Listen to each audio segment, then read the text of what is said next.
não desistiu da adoração, de estar junto. Que bom, você também no Facebook, Deus te abençoe. Nós somos a comunidade Nova Aliança, voltando aí nesse período de janeiro, novo ano.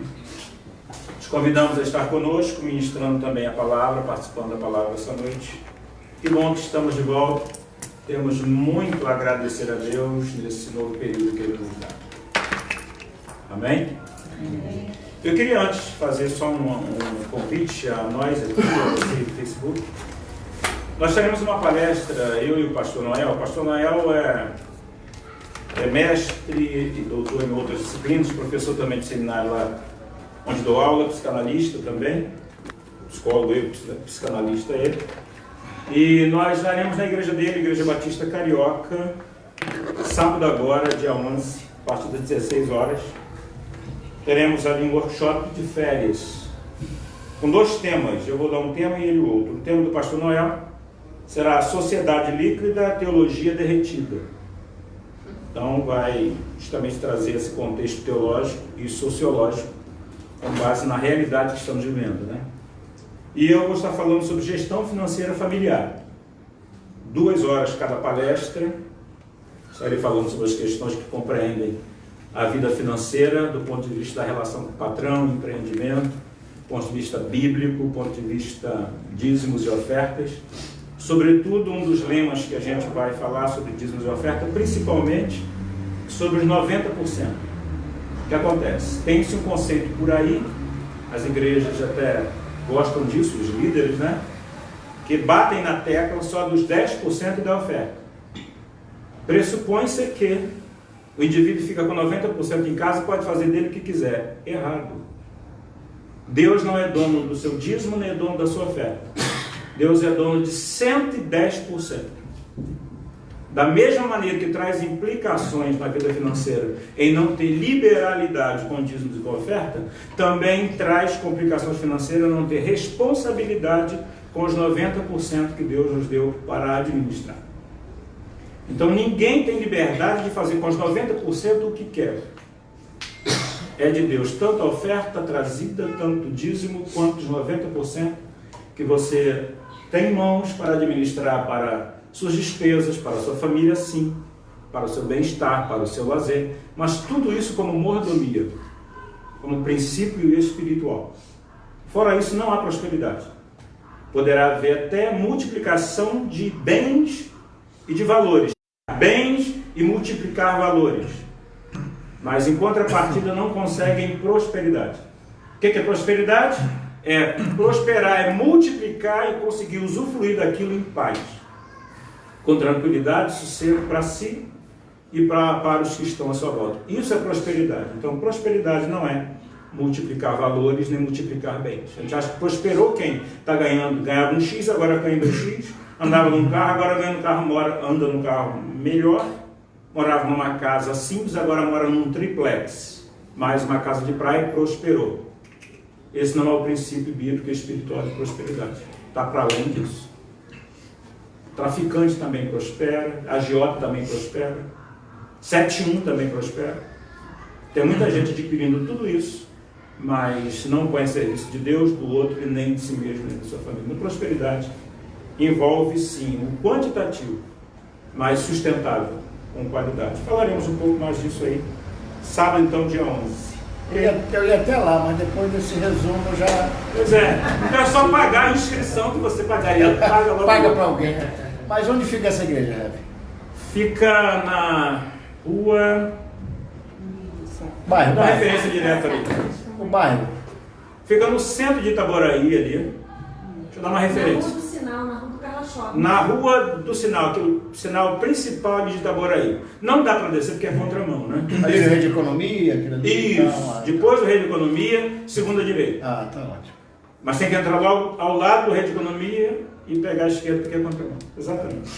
Depois do Rei de Economia, segunda rua direita. Depois da padaria Lady Di, né? Mais abaixo está a igreja. Viu? Não, só uma padaria. Imagina se fosse um salão de beleza, né? Coisa de Itaboraí, né, gente? Muito bem. Nós temos o link na inscrição, também tem um valor lá de inscrição, fique à vontade para fazer. Palavra de Deus para nós hoje. 2 textos. Abacuque, capítulo 2, versículo 4, um livro pequeno lá no Antigo Testamento. Depois Hebreus, lá no finalzinho do Novo Testamento. Hebreus, capítulo 10, versículo 38. Abacuque 2, 4. Hebreus, capítulo 10, versículo 38. O smartphone fica mais fácil, mas nós temos alguns com Bíblia. Repetindo, Abacuque 2,4 e Hebreus 10,38. Para irmos já gravando o tema em questão da nossa reflexão hoje. Parâmetros para uma vida em um novo período. Parâmetros para a vida em um novo período. Período óbvio, este novo ano de 2020. Abacuque 2,4 diz: o ímpio está envaidecido, seus desejos não são bons, mas o justo viverá pela sua fidelidade. Repetindo, o ímpio está envaidecido, seus desejos não são bons, mas o justo viverá pela sua fidelidade. Hebreus capítulo 10, versículo 38. Mas o meu justo viverá pela fé, e se retroceder, não me agradarei dele. O meu justo viverá pela fé, e se retroceder, não me agradarei dele. Abacuque 2,4. É. Abacuque 2,4. Confere? E Hebreus 10. Hebreus. Está diferente aí, Nádia? Ele soberba, sua alma não é reta. Isso. Mas o justo viverá. Muda uma palavrinha ou outra, porque minha Bíblia é a versão NVI, tem uma tradução mais clara, mas é isso mesmo. E Hebreus 10, 38. Mas o justo viverá pela fé, e se retroceder, não me agradarei dele. Bom, que Deus abençoe a leitura da sua palavra em nossos corações. Queridos irmãos, tudo que existe e funciona bem necessariamente precisa de parâmetro. Concorda comigo? Tudo que vai funcionar, que queremos que funcione, necessariamente nós vamos ter que usar parâmetros. O que é parâmetro? Fundamento, uma base de sustentação. Então tudo que funciona precisa disso. É assim com as máquinas, assim com os objetos, é assim com os projetos na vida, é assim com a religião, é assim com um encontro como este aqui. Se não tivermos parâmetros de horário, parâmetros de valores, parâmetros de quem vai fazer o quê, se não tivermos parâmetros, essa reunião não acontece, ou iria acontecer de qualquer maneira. Então é assim também com as ideias. Ideias precisam também ser impostas sobre parâmetros. Ideias também não podem ser soltas. E é assim com a vida. Esses 2 textos que acabamos de ler traz para nós algumas dicas de parâmetros fundamentais para a vida. Então diz o primeiro texto de Abacuque que o ímpio, quem é o ímpio? Aquele que não tem nenhum compromisso ou não quer nenhum compromisso com Deus, aquele que não tem fé na sua prática. O ímpio tem um parâmetro, a vaidade. Diz, o ímpio está envaidecido, e seus desejos não são bons. Então o texto contrapõe o ímpio versus o justo. O justo tem parâmetro, o justo viverá pela fé. E o ímpio vive em que parâmetro? Dos desejos. Desejo aquilo que me dá vontade. Se eu tenho vontade, eu faço. Me deu vontade, eu disse. Me deu vontade, eu comprei. Me deu vontade, eu casei. Me deu vontade, me separei. Me deu vontade, fui. Me deu vontade, deixei de ir. Diz que o ímpio tem esse parâmetro. Ele é tão livre a tal ponto de não usar parâmetro nenhum. Vai pagar o preço. Não sei se isso é liberdade, né? Mas diz que o justo tem parâmetro. O parâmetro do justo é viver pela fé. E vem Hebreus lá no final também, que diz que o meu justo viverá pela fé. E se ele retroceder desse propósito, diz o escritor, não me agradarei dele. Então nós precisamos de parâmetros para a vida, principalmente falando do privilégio que estamos tendo hoje e nesses primeiros 5 dias, de experimentar e presenciar a chegada de um novo ciclo, de um novo tempo, de uma nova década. Parece coisa pouca, mas não é. Você presenciou a chegada de uma nova década, 2020, já 5 dias. Um novo ciclo para a sociedade, para a minha vida e para a sua, já começou há 5 dias. E aí todos ficamos, obviamente nada errado nisso, eu também fiquei, motivados e emocionados ao longo do mês de dezembro, principalmente nas últimas horas do dia 31, torcendo para que tudo dê certo em 2020. Camisetas, né? Assim, camisetas brancas, locais. Como se houvesse uma mágica para 2020 funcionar. Mas 2020 só vai funcionar sobre parâmetros. Em não havendo parâmetros, não haverá um feliz ano novo. E para que o ano funcione bem, nós precisamos de igual forma de parâmetros. E eu pus hoje, ontem eu acho, uma frase no Face que está aqui, que diz: a vida é como uma orquestra. Só funcionará harmonicamente se houver uma pauta. Pauta é aquilo que lá na orquestra e o maestro direciona todos os instrumentos e todos os músicos através de uma pauta musical, onde as notas ali estão, onde todos, de maneira harmônica, sincronizada, vão apresentar um único fenômeno para a plateia. Então a vida é como uma orquestra. Quando é que a vida funciona? Precisamos de vários elementos para a vida funcionar, e para reunir vários elementos em um único viver, nós precisamos de parâmetro, precisamos de pauta. Então, sem pauta, os elementos não serão agregados à nossa vida, e os elementos não agregados à nossa vida, a vida não vai funcionar. Eis o que temos diante de nós nos 360 dias que nos restam. Existem pelo menos 3 tipos de parâmetros.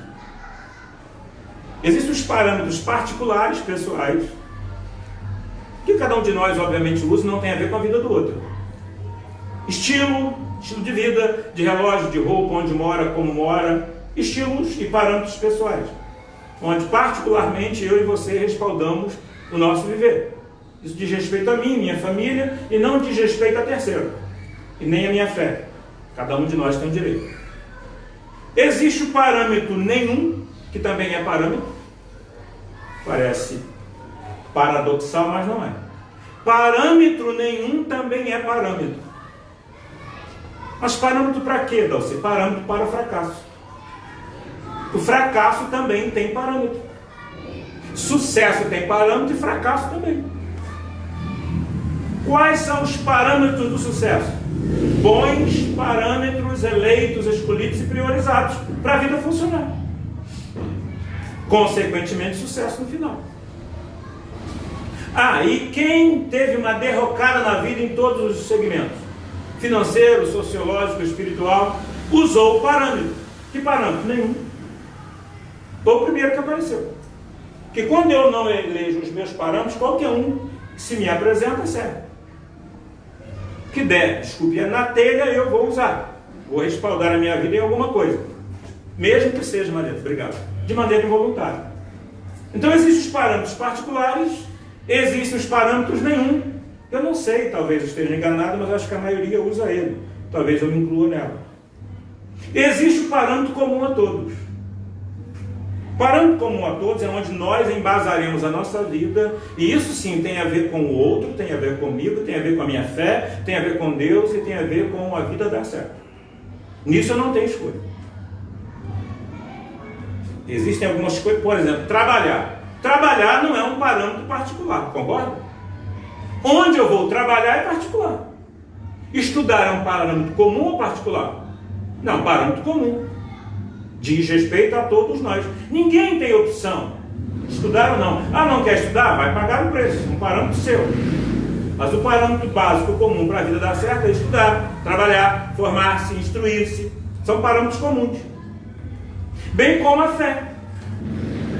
A fé não é um parâmetro particular, é um parâmetro comum a todos nós.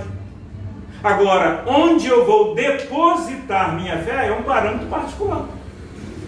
Tem gente que deposita sua fé, o parâmetro de fé, numa pedra, na madeira, né? Na Índia e na China, ou na Índia, melhor dizendo, na vaca, no animal. Outros resolveram colocar como parâmetro de sua fé a fé em Deus, que é o que o texto nos propõe aqui. Então, em primeiro lugar, todos pautamos a vida em alguma coisa. Mesmo que seja coisa alguma, a vida está pautada em alguma coisa. Por exemplo, os judeus pautaram e ainda pautam sua vida nos mandamentos do Torá, e todos nós sabemos disso. Qualquer bom judeu, já aos 12 anos, está mais que consciente de todos os mandamentos da Torá.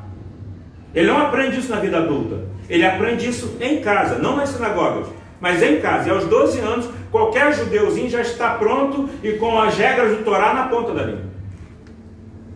Os gregos, principalmente da antiga Grécia, pautaram a sua vida, a sua filosofia de vida, na filosofia, no saber. Nos dias atuais, os valores, as pautas são bem, os parâmetros são bem diversificados. Não errados, mas diversificados. A sociedade atual. Uns pautam suas vidas em sonhos. Outros pautam sua vida em carreira profissional. Tudo tem a ver exclusivamente com a carreira profissional. É um parâmetro legal? Não sei se seria único. Mas tem gente que pauta somente nisso. Tem gente que pauta a vida em aquisição de bens. Quero terminar 2020 tendo. É um parâmetro. Outros têm como parâmetro a família, os amores, as conquistas acadêmicas. Tem gente que tem tara pelo academicismo também. Outros pautam sua vida pela informação, pela religião. Outros pautam sua vida pelos prazeres, pelo conhecimento, e vai por aí fora. E aí a minha pergunta é para cada um de nós hoje. 5 dias se passaram. No que pautamos 2020? Ou será que de repente não deu tempo de você pautar 2020 ainda? Até agora, mas ainda dá. A reflexão de início é: este novo período que Deus nos deu está fundamentado na prática em cima do quê? Qual é o trilho desse trem? Qual é a base em que você quer escrever essa história? É uma mesa de plástico? É uma mesa sólida? Se a mesa é sólida, sua caligrafia na história vai ficar boa. Mas se você usar uma mesa com os pés desregulados, vai complicar toda a sua história que está sendo escrita em sua caligrafia. 5 dias se passaram. Os 360 estão pautados. Estou perguntando também a mim. Esses estão. Que pautas são essas? A pergunta então não é o que você quer para 2020. A pergunta é o que você pretende fazer com 2020. O que é que você quer fazer com os 360 dias que restam? Não é o que você quer que aconteça. Não é o que você deseja que Deus então traga. Não é o que o ano vai trazer. Porque o ano não traz nada. É o que eu quero fazer com esse novo ano. Só isso vai fazer a diferença. E Deus nos deu este novo ano, essa nova década, e Ele está de lá, digamos assim, tal como está o Israel ali. Não é porque Israel, né? Acho que foi até providência esse termo Israel. Israel está assim, ó. Ouvindo a mensagem, mas está assim. Eu acho que Deus, depois que nos entregou esse início de nova década, em 2020, eu penso também, quero parafrasear, porque eu acho que Ele também está assim. Olhando para cá, nós dizemos, o que você vai fazer com isso? Você já queimou os fogos? Já comprou sua roupa nova? Já passou seu Réveillon com quem você queria? Já comeu seus panetones? Ou bebeu seu champanhe? Seu espumante? Bebeu seu vinho? Rabanada. As rabanadas, ainda tem alguns lugares por aí. A sogra caprichou, para mim fez de novo. Tá, mas Deus está assim. E aí? O que é que você vai fazer com isso? E não adianta devolver. Senhor, eu não sei, tu sabe. Eu sei não, filho. Sei não, sou todo poderoso, mas não sei não. É contigo. Você está respirando, você está vivo, tem inteligência, tem experiência, tem amigos, tem igreja, tem um país, tem lei, tem organização, tem capacidade física. O que você vai fazer com isso agora? Você vai usar isso em prol do quê? Os talentos. Tem talentos. Então, são os talentos. Os talentos que podem. Ele entrega. Exatamente. Esse privilégio são talentos. É isso que quer dizer, né? Perfeito, Rijá. O que você faz com ele? Exato. Lá na parábola, né, Rijá? Ele entrega os talentos e vira as costas. Não foi o que ele fez com todos? Né, pastorete? Entregou 1, 2, 5 e 10 na parábola dos talentos. Mas ele não ficou vigiando. Pegou aí, ó. E diz, vou voltar. Ano que vem eu volto. Exatamente. E a pergunta agora é, não é o que você quer. Em muitas reuniões as pessoas perguntaram isso. E aí, o que você quer para esse novo ano que está chegando? O que você espera? A vida não é um ponto de ônibus. 2020 não é uma lotação. Não é uma van. Eu não tenho que ficar ali e quando ela vier eu entro. Sou eu que faço. E aí? Pautamos no quê? As consequências de uma vida sem parâmetro. Ou parâmetro nenhum. Primeira consequência é o desvalor. Será uma vida sem valor. A vida será tão importante quanto os parâmetros que você usa para responder a ela. Para respondê-la. Então a proporção do valor da vida é proporcional aos parâmetros que você usa. Se você elegeu para si bons parâmetros, a sua vida já tem valor. Para Deus, para si e para quem estiver à sua volta. Quer reconhecer isso ou não? Mas se os parâmetros que você elegeu não são muito bons, sua vida vai valer isso. Se forem parâmetros promocionais, a sua vida vai estar em promoção também. Qualquer um que aparecer na sua vida vai te comprar e te levar. Então a vida é proporcional ao parâmetro que escolhemos para ela. Então, a segunda consequência de uma vida sem parâmetro é a perda de rumo. É a certeza de andar em círculos. É a certeza de terminar dezembro de 2020 numa condição pior que terminou 2019. Basta terminar do mesmo jeito. Para terminar pior em dezembro de 2020 do que dezembro de 2019, basta terminar 2020 do mesmo jeito que você terminou 2019. Já é pior. Já infracionou. E é a questão do talento. O cara que foi condenado com um talento, ele não desperdiçou, ele não foi irresponsável. Quando o seu senhor voltou, ele pegou o talento e devolveu do mesmo jeito. Aqui está, sou responsável. Por isso ele foi condenado.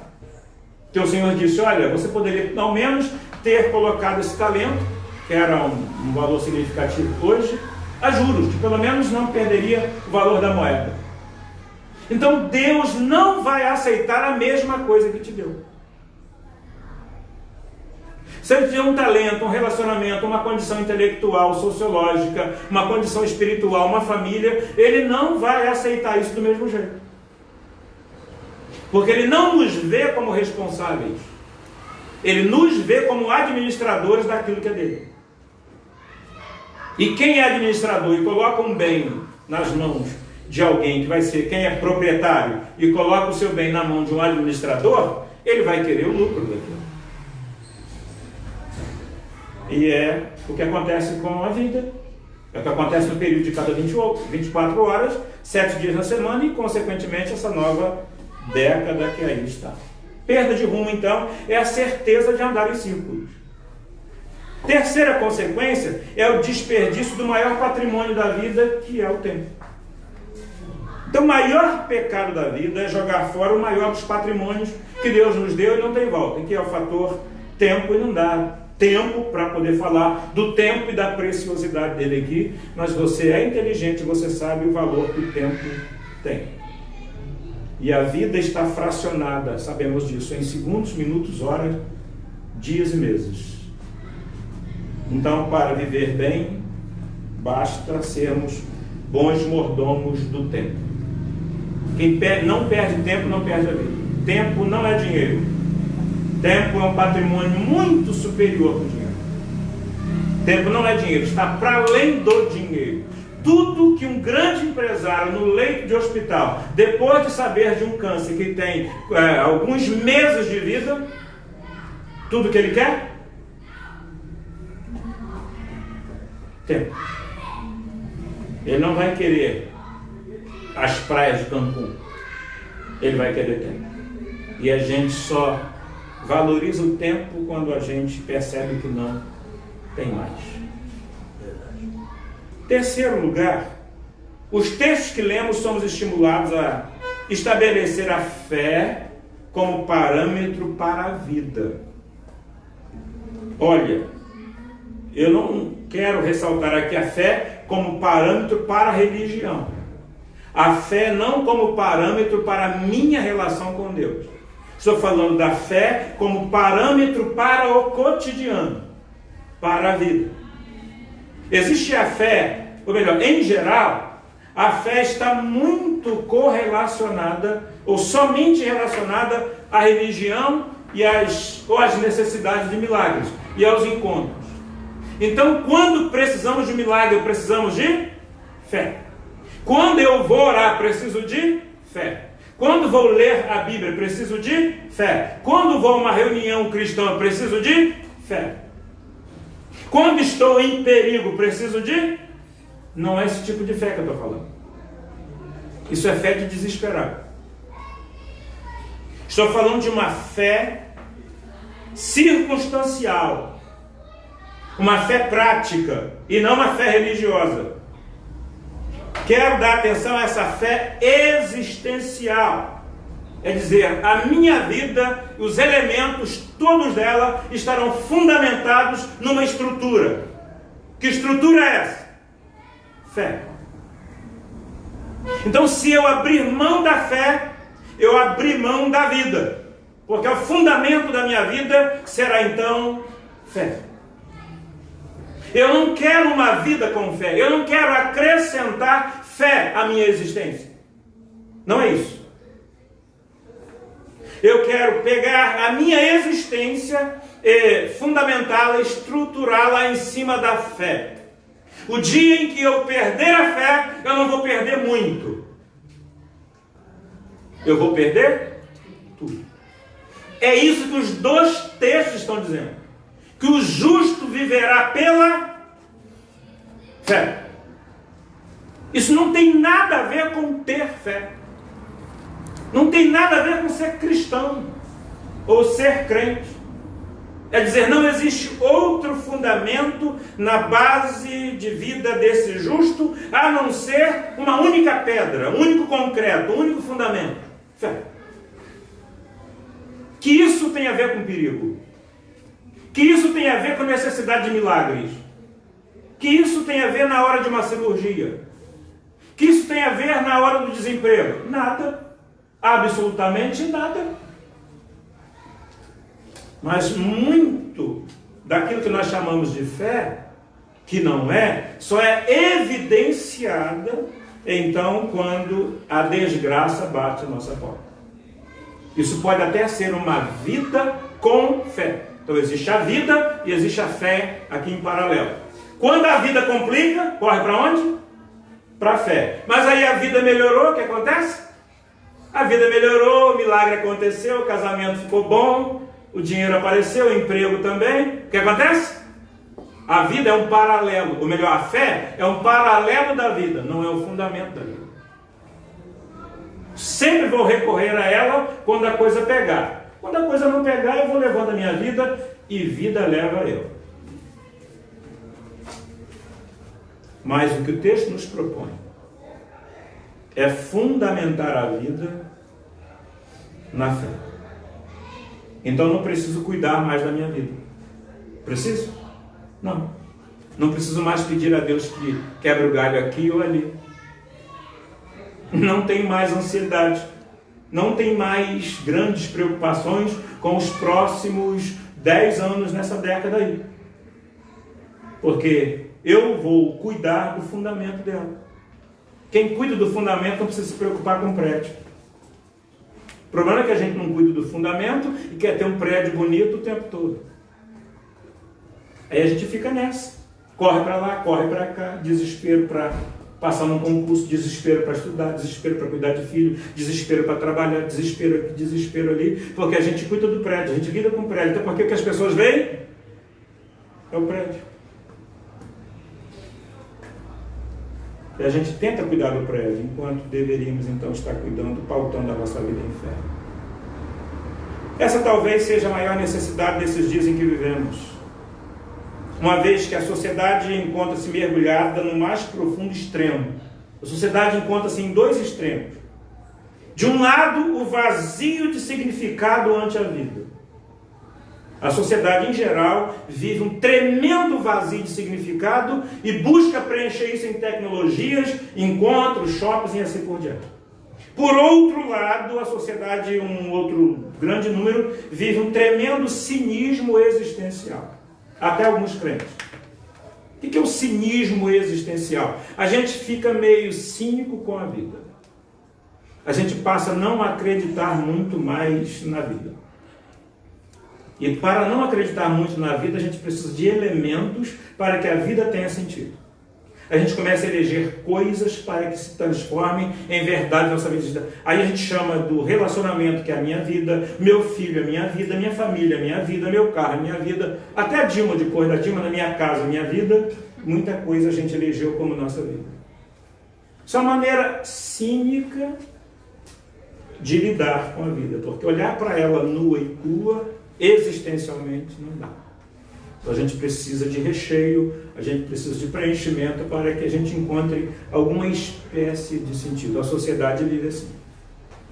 Se eu me casar com aquela pessoa, me formar naquela faculdade, fizer aquela pós-graduação e então passar naquele concurso e ganhar aquele salário e conseguir aquela casa, minha vida vai ter sentido. Isso é um vazio existencial. E gente assim acaba descrendo de três áreas. Descreem de Deus, porque se tornam cínicos com a vida. Descreem de si mesmo e descreem da vida. Tornam-se cínicos. A fé em Jesus deve me levar a crer cada vez mais nessas três áreas. Uma fé que não me leva a crer mais em Deus, em mim e na vida, é religião mera e vazia. Quanto mais eu desenvolver esta fé que a Bíblia nos propõe, eu terei mais crença, mais fé em Deus, ao mesmo tempo que estarei crendo muito mais em mim e estarei crendo muito mais na vida. Aí eu te pergunto, onde é que fica a psicoterapia aí? Lugar nenhum, não consigo. Estou jogando contra. Boa parte, não digo todos, que existe a questão de doença também. Mas muita gente está indo para o analista, que está indo para a psicoterapia e para os psiquiatras e cardiologistas, estão indo porque não acreditam mais na vida e porque não acreditam mais em si. Porque receberam uma fé como papagaio, ouviram falar da fé cristã, da fé religiosa, aderiram a uma instituição, creem até em Deus, mas não creem em si. Creem em Deus, creem no Espírito Santo, creem em Jesus, alguns até creem em Maria. Tudo bem. Mas a pessoa que deveria crer é crer também em si. E, consequentemente, crer na vida. Isso tudo porque os fundamentos são fundamentos complicados. Sabe, é como encontrar muita gente que diz, como eu acabei de dizer, que crê em Deus, mas não crê mais em si, não aposta mais em si. E, consequentemente, não tem como apostar na vida. E aí eu vou encerrando como fazer para desenvolver parâmetros espirituais, parâmetros de fé, mas fé existencial, não fé circunstancial, não fé religiosa, mas fé existencial. Como fazer para desenvolver esses parâmetros espirituais diante desse novo período? Duas coisas só. A primeira, desafie hoje a você mesmo a abrir mão dos parâmetros que você até então reputou como primordiais. Você não precisa jogá-los fora. Não estou falando dos seus parâmetros. Estou falando de onde você os colocou. E sem perceber, a gente colocou parâmetros secundários, parâmetros de terceiro nível, nós colocamos em primeiro. Se formos dar uma olhada em nossa agenda, aquilo que mais nos ocupa, aquilo que mais ocupa o nosso vocabulário, aquilo que a gente dá mais atenção, aquilo que ocupa mais do seu tempo, da sua agenda, dos seus esforços, são parâmetros inconscientes os quais você tem respaldado a sua vida, e eu também. Então, para colocar um novo parâmetro, que é a fé, no devido lugar, é preciso deixar esse lugar vazio. A pergunta agora é: que parâmetro é este que está em primeiro lugar, consciente ou inconscientemente na sua vida, estruturando e pautando sua vida? Querido, com todo carinho, vai dar ruim. Não faça isso. É o dinheiro? É o trabalho? É passar naquele concurso?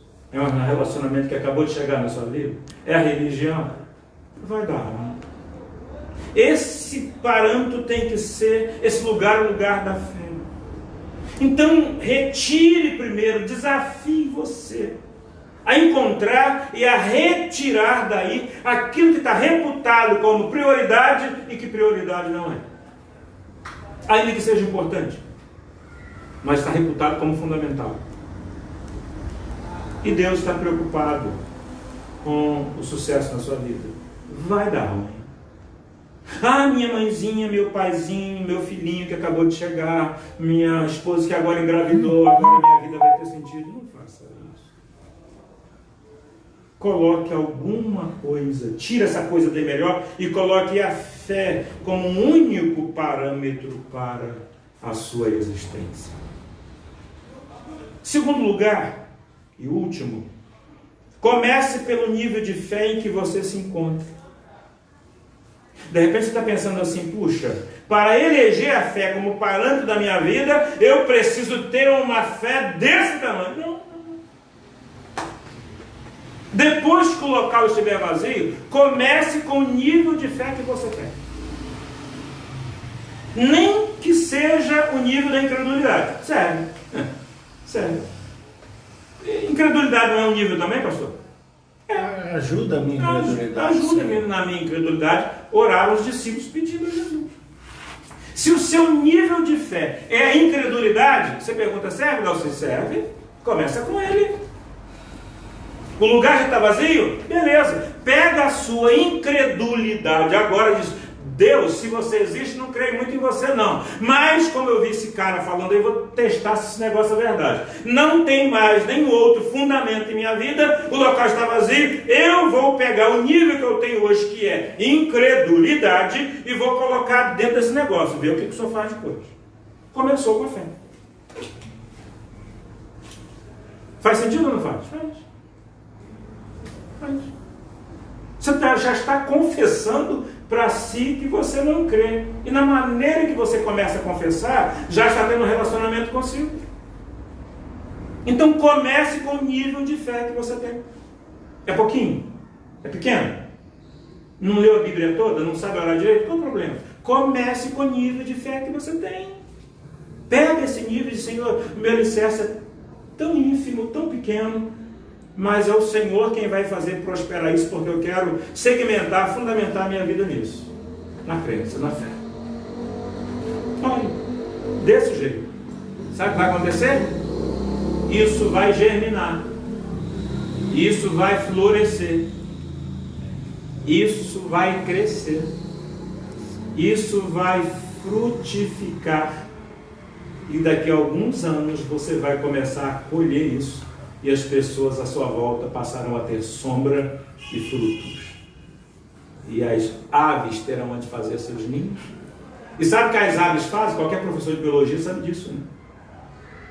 As aves vão passar pela sua árvore frutífera, vão pegar as sementes, e à sua volta, daqui mais alguns anos, nós teremos, sabe o quê? Não mais outras árvores, teremos uma floresta em sua volta. Tudo isso por quê? Porque você começou com a semente certa lá no alicerce.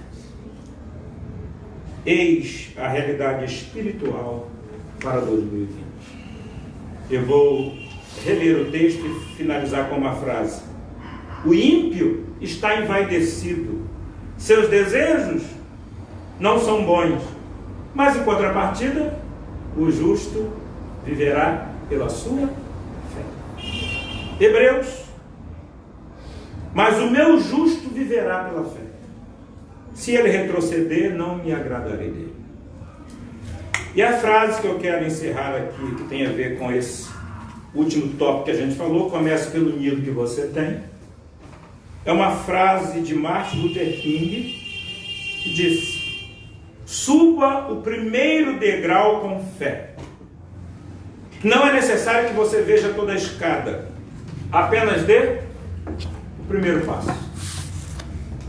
Então suba o primeiro degrau com fé. Não precisa olhar para a escada inteira. Não precisa olhar os demais. Apenas preocupe-se com o primeiro degrau. E qual seria o primeiro degrau desse novo ano? 5 dias. Não passou nem uma semana ainda. 5 dias. Comece com isso. Queria desafiar você a começar esse primeiro degrau, sem querer olhar, mas como é que serão daqui no segundo semestre? Como vai ser o segundo semestre? Não sei, deixe o final da escada para lá.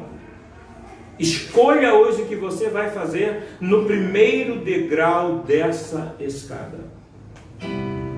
Fundamente tudo o que você quer fazer com esse ano deverá ser produto daquilo que você crê. Creio em Deus, então eu vou estudar. Creio em mim também, então eu vou trabalhar. Creio na vida, então vou me relacionar. Isso é fé. O justo viverá pela fé. Podemos cantar, depois nós vamos orar. Eu creio Que tudo é possível e que nada é Impossível para ti. Basta uma palavra sua, os montes se moverão. Eu creio que tudo é possível e que nada é impossível para ti. Basta uma palavra sua e os montes se removerão. Os contigo saltarei muralhas e também destruirei exércitos e serei mais que vencedor. Os contigo saltarei muralhas e também destruirei exércitos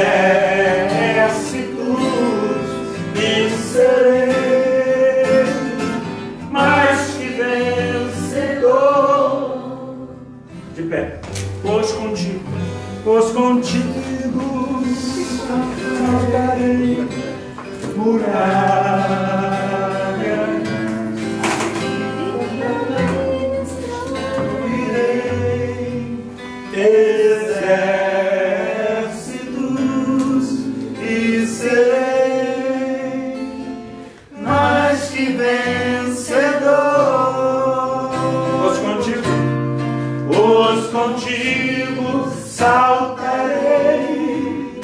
muralhas e também destruirei exércitos e serei mais que vencedor e serei mais que vencedor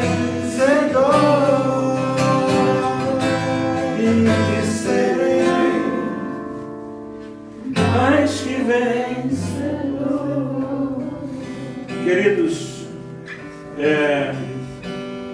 você também pode, eu posso olhar para o ano passado e perceber muitos milagres, muitas intervenções sutis de Deus em minha vida. Agora, nesse período de férias, foi assim. Foi assim, pude realizar algumas coisas em 2019, dentre elas um tratamento sério dentário, já estava guardado há muito tempo, e o casamento da minha filha. Deu tudo certo e eu fui olhando para trás em cada ano. E até nesse período agora de férias, eu falei assim, como é que será? A gente que trabalha em consultório, né, por conta própria, não tem 13º. E você precisa de férias. E quem vai bancar suas férias? E até nisso houve providência de Deus. E houve um momento em que eu, ainda que fazendo contas, eu sou muito administrador, eu falei, não, mas eu preciso descansar, porque o ano retrasado, eu fiz um caixa para o 13º. Viajei. Mas esse ano não deu, por conta das despesas foram maiores. Não foi um descontrole financeiro. Mas eu vi milagres. Eu vi.